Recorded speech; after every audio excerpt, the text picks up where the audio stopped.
Hi everybody, and welcome to Dental Fulcrum. Have you ever wondered how dental professionals recognize the teeth they are working on in your mouth? Today we're going to learn about the universal number system. It's nationally recognized and used amongst all dental professionals. Once you complete this tutorial, you will identify teeth names, numbers, sides, and letters according to the universal number system. Let's begin. This is the introduction video for the universal number system. As discussed previously, the universal number system is used widely in the United States in dentistry. We also use the universal number system in specialty dentistry such as oromaxillofacial surgery, endodontics, periodontics, pedodontics, and your general dentist. You may have also heard your hygienist and dental assistants using the universal number system. As you progress through the modules in this playlist, you will find that the content was designed to be easily digestible and applicable by the learner. Some helpful tips for you would be to have a notebook and paper handy, pencils, and maybe some color pencils to help you with your diagram.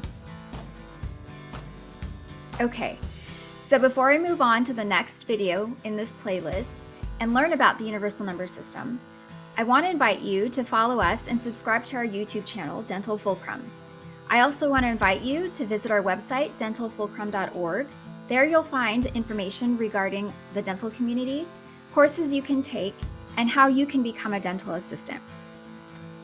Another thing I want to mention before I move on, there are a couple of concepts that I need to introduce to you before you learn about the universal number system.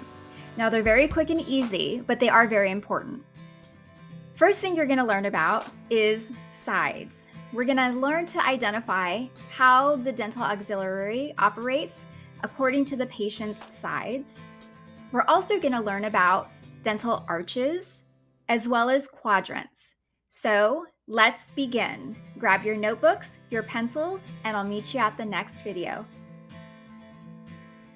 One very critical factor and thing to remember in dentistry is which side you are working on. Now, I know it sounds pretty obvious, but this is very important.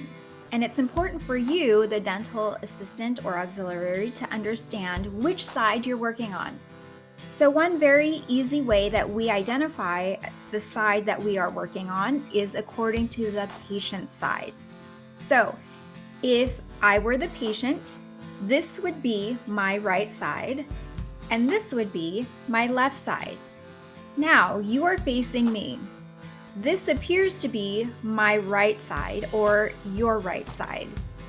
So when we refer to a side, we're always referring to the patient's side.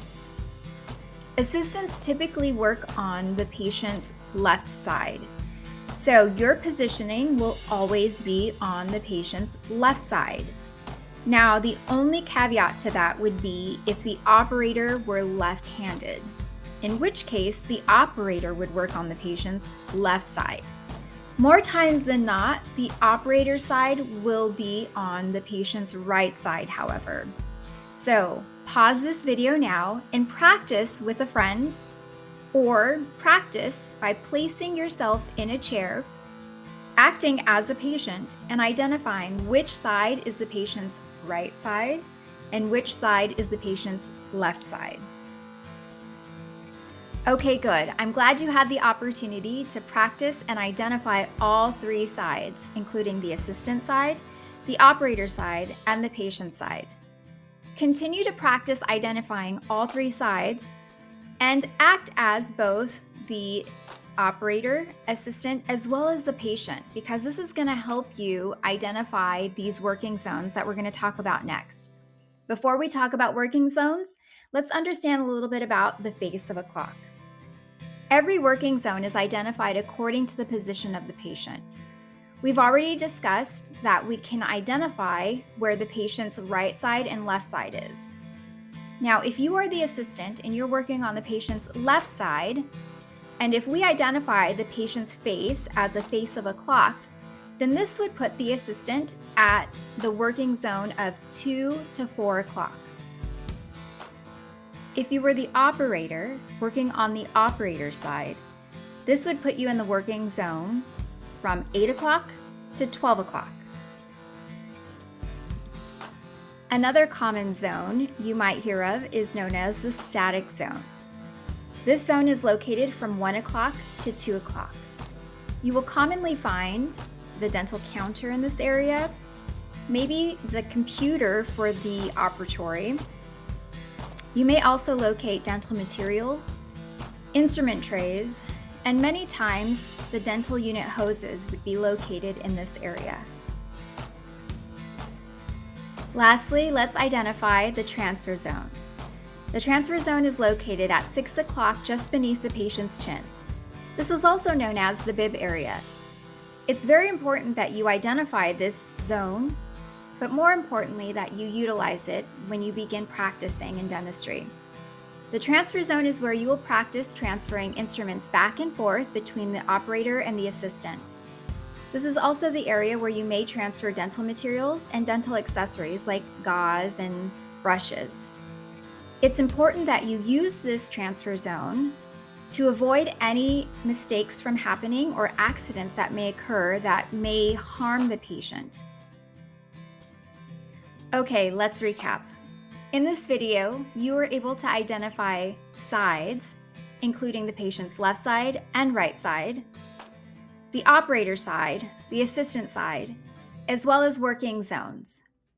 So tell me, which side does the operator work on? You got it. It's the patient's right side. Where does the assistant work? If you said the patient's left side, then you are correct. Can you tell me which working zone the assistant works in?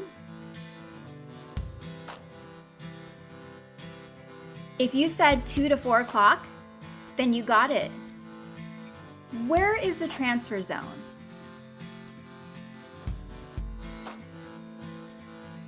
If you said the transfer zone is located at 6 o'clock just beneath the patient's chin in the bib area, then you are correct.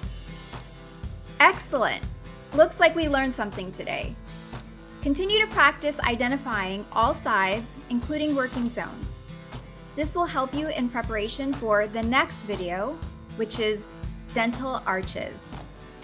Thanks for visiting. Again, follow us at dentalfulcrum.org and subscribe to Dental Fulcrum on YouTube.